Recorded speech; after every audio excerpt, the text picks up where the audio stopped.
everybody, Bam Collectibles here today to answer the #1 question I get asked all the time: how do you afford this hobby? Before we answer that juicy question, I want to take a step back, peel the curtain back, and let you understand a little bit about my life, my upbringing, and who I am as a person.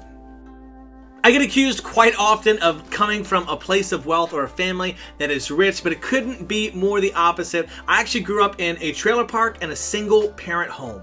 It was just my mother and my brother, and let me tell you, I'm so super thankful because my mom believed in me, spoke encouraging words over me, taught me to live and love God and what it means to truly be a good person in this world. And so, though we didn't come from a place of wealth, I had a rich family home. Ever since I was younger, I was a hustler, all right? Starting at the age of 7 or 8 when Pokemon cards first had come out, my mom had bought me a few packs and I would take them to school, and certain kids actually offered me their lunch money to buy certain cards.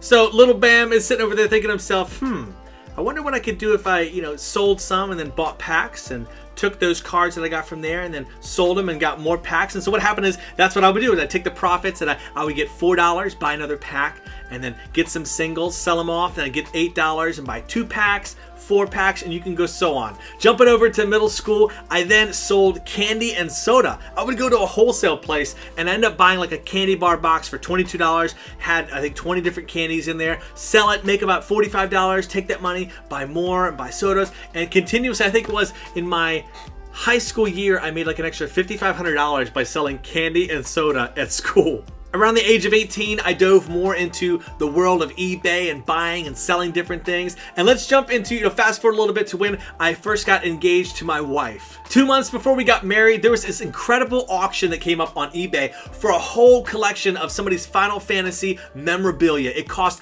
$2,000. Now, we had saved up $8,000 to use towards our wedding, and so I kind of nudged my wife and said, would you mind if I use some of our wedding money, to buy this collection? And you can bet she looked at me thinking like, no. But I told her, but I can probably make like, $4,000 easily back if you just let me use it. And after talking with her, I convinced her to let me give it a try after giving me quite the stank eye. And so what I did is I drove to Virginia Beach because it was pickup only with my brother. We bought this collection. I brought it back and I listed everything individually on eBay. And I might have kept 1 or 2 items from that lot. But after it was all said and done, I ended up selling everything entirely for over $5,500 for there as well. It was in that moment that I won my wife's trust. So that's something important, kind of a note to collectors or adult collectors, is it's very important to make sure that your spouse buys in, or your significant other buys into the actual process of collecting and collectibles. You could show them it's not just an endless pit where money is thrown and then it disappears forever. Now let's take a step back and talk about my collection in general and how it's changed and grown over the years. First off, I started collecting really simple and small stuff. As you see here, we have a Zabuza keychain, all right, $3, and a Naruto candy box toy. It was either $4 or $5. That's how my collection started, is by simple and small stuff like that. I didn't start off with expensive statues. I had like Marvel Legends, $10 figures. As I grew older, I got Play Arts Kai that were like $20, $25. I think they're a lot more expensive nowadays. And then we jumped over to, I started collecting Figmas and Revoltex. They were like, $50 to $60, then Mega House stuff. And what I would do is, as things gained value over time, I would take a look at my collection and see what I have that gained a lot of value. And if that threshold reached a certain percentage, I would sell it off. And so what I paid $50 for, and it might sell for $200, I'd take that, grab the $200, and then buy 2 more things. And those 2 more things might gain more value, and I'd take that and I would sell them. I was never afraid to let go of something in my collection that had a lot of value to fuel my future collection.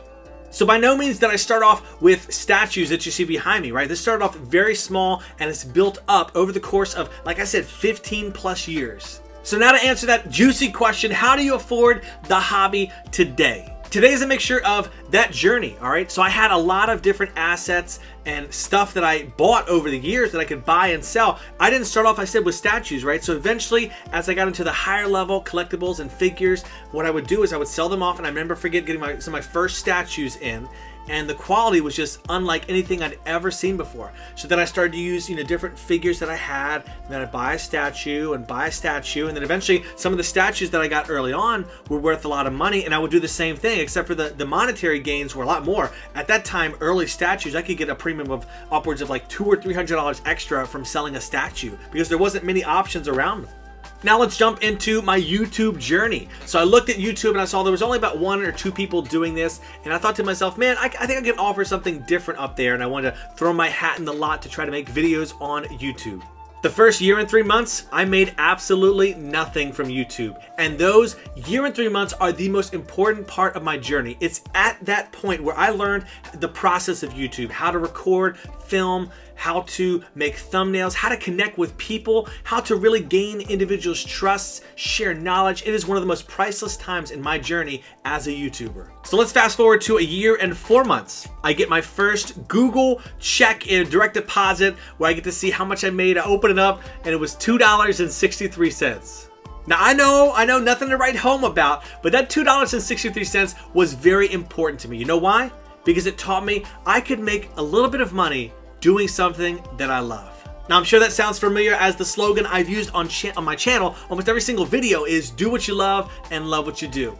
And that being said, I continued to network with other channels. I'd reached out to individuals trying to do collaborations, and I'm talking like 500,000 subscriber channels when I was only at like 1,500 at the time. But you miss 100% of the shots that you don't take, so I always asked and reached out. After some successful collaborations, I was able to get into the YouTube algorithm. People were able to search and discover my videos, and it was an incredible experience being able to kind of, make a little bit more money on YouTube as my views went up with each video. So I'm a big advocate of your collection, paying for itself over time, not just sucking up, large amounts of your income over time. If you can slowly, sell things to get new things, I think it's an important aspect of the hobby to be able to do, or just not be scared to let go of something to get new things. Also, another way that I make a little bit of extra money that helps this channel is anytime I recommend to use a link and you follow it, usually I get a small percentage, like 1 or 2% kickback from purchases. That helps greatly in fueling and paying for some of the things in the hobby for me. And something I'll share with you is I look forward to sometime in the future, maybe taking YouTube to the next level. And that doesn't happen without the incredible support that comes from each and every one of you through viewing, liking, commenting. If you're enjoying, this content today, this very different video, hit the like button. Do me a favor, leave me a comment. Let me know your thoughts on this video or some other videos you'd like to see in the future. And if you want to take it to the next level, I have stuff like Patreon and also memberships where you can become a part of that as well, support the channel, get some extra perks. I am and have been a huge believer in taking any money that I make from YouTube and pouring it back into the channel through giveaways, through hiring voice actors, through doing fun different things. You got tech, equipment, all these different things, pour it back into the YouTube channel to make it more of an enjoyable experience for everybody. This hobby is super tricky to navigate through when you first enter it. And my desire for this channel is to be a beacon, a place where people can come to and learn about the hobby, how the statues, some of the lingo, where to buy from, and how statues work, the creation of them. The next point, and probably the most important point about this channel, is to relive these moments and experiences from these shows and characters that we love and adore so much. My brother put it best. He actually said, when I think of BAM Collectibles, it's a refrigerator of nostalgia. I'm looking over him like, what the heck are you talking about? He says, it's a place you go to, you open up the door, you grab a drink, you sit back and you relax and you enjoy the content that's being made, the statues that's being made, because you get a chance to relive that nostalgia that we have for these shows and characters. Well, I hope you enjoyed today's video. I know it was very different. I want to do more videos like this if you're enjoying them. Let me know in the comment section below other topics you would like me to tackle or pull the curtain back for, because I'd love to discuss that with everybody. Thank you so much for tuning in today. I'll see you in the next video. As always, everybody, do what you love and love what you do. Bam out.